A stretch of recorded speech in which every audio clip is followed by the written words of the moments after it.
नमस्कार दोस्तों, स्वागत है आपका अपने चैनल ज्योति ज्योत में। दोस्तों, आज का चर्चा का विषय है लड्डू गोपाल जी की स्थापना कैसे करें। दोस्तों, अगर आप अपने घर में लड्डू गोपाल जी को ला रहे हैं, ऐसे कौन से खास नियम हैं जिनको आपको लड्डू गोपाल जी को अपने घर में लाने से पहले उनको माइंड में रखना होगा। दोस्तों, आजकल लड्डू गोपाल हर घर में हैं और अगर आप भी लड्डू गोपाल को घर में लाना चाहते हैं तो उन्हें घर में लाने के लिए आपको किन किन बातों का ध्यान रखना चाहिए, इस बारे में हम इस वीडियो में बताएंगे। लड्डू गोपाल जी की अगर आप सच्चे मन से सेवा करें तभी आपके घर में लड्डू गोपाल जी आप लेकर आइए, क्योंकि लड्डू गोपाल घर में लाने के बाद आपके घर के सदस्य ही बन जाते हैं। और अगर हम लड्डू गोपाल को अपने बच्चों की तरह प्यार करें, उनकी सेवा करें, उन्हें दुलार करें, तो लड्डू गोपाल आपकी हर मनोकामना पूर्ण करते हैं। अगर हम एक बार लड्डू घर पर ले आए तो हर साल में उनका खास ख्याल रखना पड़ता है। चलिए दोस्तों, जानते हैं लड्डू गोपाल जी की स्थापना कैसे करनी चाहिए। वैसे तो आजकल लड्डू गोपाल बाजार में हर जगह मिल जाते हैं, लेकिन माना जाता है कि यदि कोई हमें लड्डू गोपाल कोई उपहार में दे दे तो ज्यादा शुभ माना गया है। लड्डू गोपाल की प्रतिष्ठा की प्रक्रिया 4 दिनों तक चलती है। पहले दिन लड्डू गोपाल को अपना मानते हुए लड्डू गोपाल का एक अच्छा सा नाम रखें और लड्डू गोपाल को प्यार के साथ एक अनाज से भरे हुए बर्तन में रखें। अनाज में आप गेहूं, चावल इत्यादि कुछ भी ले सकते हैं और उस बर्तन में लड्डू को अनाज से पूरा ढक दें और उनकी आंखों पर एक पट्टी भी बांध दें। फिर दूसरे दिन नहलाकर नित्य क्रम करने के बाद ब्रह्म मुहूर्त में अपनी आंखें बंद करके प्यार से अपने लड्डू को बाहर निकालें, उनकी पट्टी खोलें और प्यार से लड्डू को निहार कर उनको एक बर्तन में रखकर बर्तन में सभी तरह के फल रखें। फिर तीसरे दिन नहा धोकर ब्रह्म मुहूर्त में लड्डू को फलों के बर्तन से निकालकर सब्जी के बीच में लड्डू को रखा जाता है और इसी तरह चौथे दिन लड्डू को फूलों में रखा जाता है। अगर आप लड्डू को जन्माष्टमी पर स्थापित करना चाहते हैं तो आप यह चारों प्रक्रिया एक घंटे के अंतर में एक दिन में भी कर सकते हैं। तो अब 4 दिन की प्रक्रिया पूरा होने के पश्चात 5वें दिन आप लड्डू को नहला धुलाकर फूलों के बर्तन से निकालकर उन्हें खाली परात या थाली में बैठाकर पहले उन्हें कच्चे दूध से नहलाएं और ध्यान रखें कि लड्डू को अपना बच्चा समझकर घर के सदस्य समान पूरी भावना और प्यार के साथ नहलाएं। पहले दही, फिर शहद और फिर आखिर में थोड़ा सा घी डालकर प्यार से मसल कर नहलाएं और आखिर में गंगा जल मिले सादे जल से नहलाएं। जल मौसम के अनुसार लें, गर्मी में शीतल जल और सर्दी में गुनगुना जल लें। फिर लड्डू को एकदम साफ मलमल के कपड़े या सूती रुमाल से साफ करके वस्त्र पहनाएं। वस्त्र नए होने चाहिए। फिर उनको चंदन का तिलक लगाएं, फिर इत्र लगाएं और फिर लड्डू को गहनों से सजाएं। और लड्डू को उनकी बांसुरी बहुत प्यारी होती है तो नई बांसुरी आप अवश्य रखें। चलिए दोस्तों, बात कर लेते हैं कि लड्डू जी को क्या खाना खिलाएं। जैसा कि आप सभी को पता है कि लड्डू को माखन मिश्री बहुत पसंद है, तो लड्डू को पहले आप माखन मिश्री का भोग लगाएं, फिर दूध का भोग लगाएं। लड्डू को दिन में 4 बार दूध का भोग लगाएं और दोपहर में बिना प्याज लहसुन के भोजन का भोग लगाएं। भोजन सबसे पहले लड्डू को खिलाएं, फिर लड्डू का भोग लगाकर भोजन बाकी पूजन में मिलाकर बाकी जनों को करवाएं।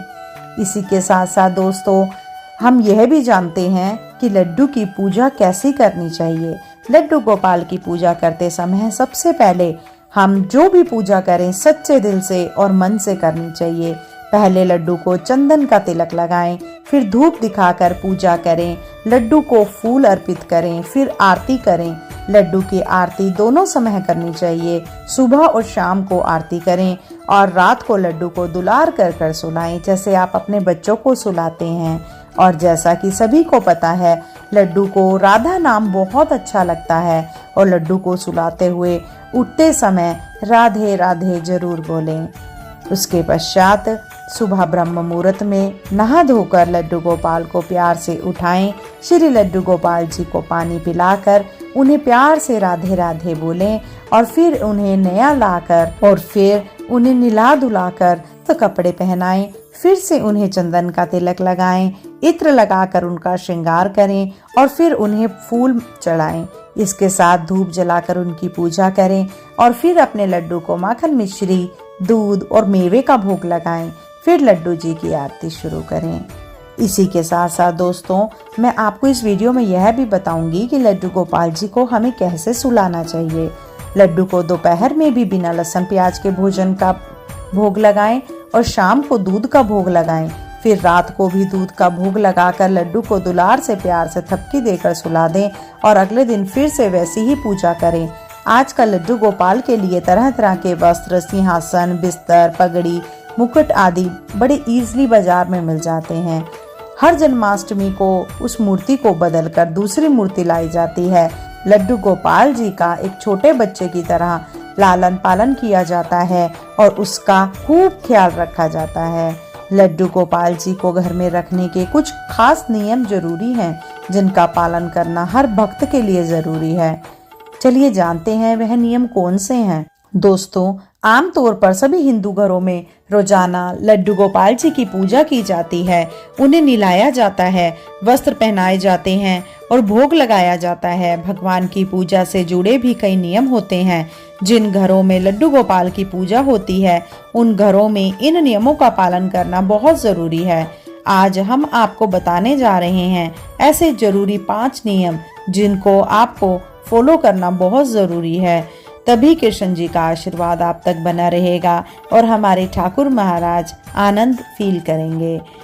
अगर आप भी लड्डू गोपाल जी को अपने घर में ला रहे हैं तो सर्वप्रथम आपको अपने मन में यह भाव पैदा करना चाहिए कि अब यह आपका नहीं बल्कि लड्डू गोपाल जी का घर है और बाकी लोगों की तरह लड्डू गोपाल भी इस घर के सदस्य हैं।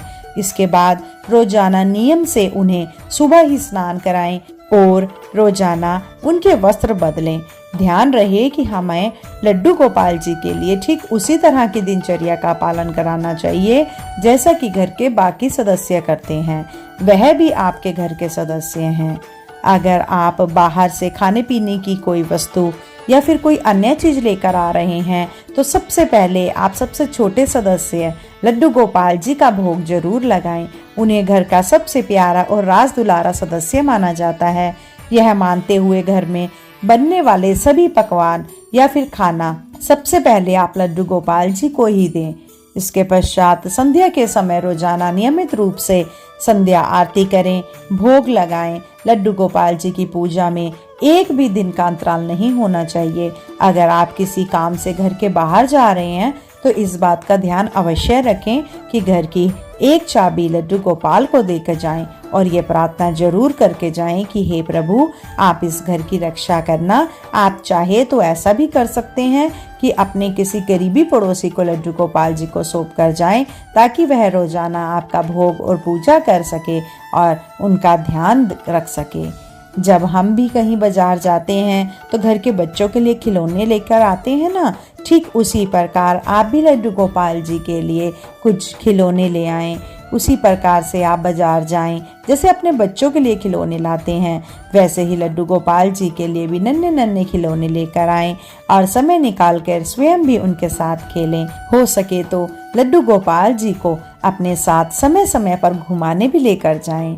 जिस प्रकार से घर के बाकी सदस्य सुबह स्नान के बाद नाश्ता करते हैं, फिर दोपहर में भोजन करते हैं और शाम को फिर जलपान या रात में भोजन करते हैं, ठीक उसी प्रकार से लड्डू गोपाल जी का भी कम से कम 4 बार भोग लगाना जरूरी होता है। माना जाता है कि जिस प्रकार छोटे बच्चों को बार बार भूख लगती है, वैसे ही लड्डू गोपाल जी को भी भूख लगती है और उन्हें भी समय समय पर खिलाना बहुत जरूरी होता है। दोस्तों, मैं आशा करती हूँ कि मेरे द्वारा बताई गई यह जानकारी आपके लिए अति उत्तम होगी और उपयोगी होगी।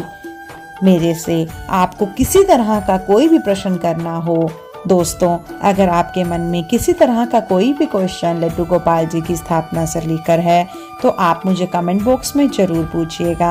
अगर मेरे द्वारा बताई गई यह जानकारी आपको अच्छी लगे तो कृपया करके मेरी वीडियो को लाइक करें और दूसरे लोगों तक जरूर पहुंचाएं। इसी के साथ साथ अगर आप मेरे चैनल पे नए हैं तो कृपया करके मेरे चैनल को सब्सक्राइब करें ताकि फ्यूचर में आने वाली कोई भी नई जानकारी और नई वीडियो आप तक जल्द से जल्द पहुंच सके। धन्यवाद। जय श्री कृष्णा। राधे राधे।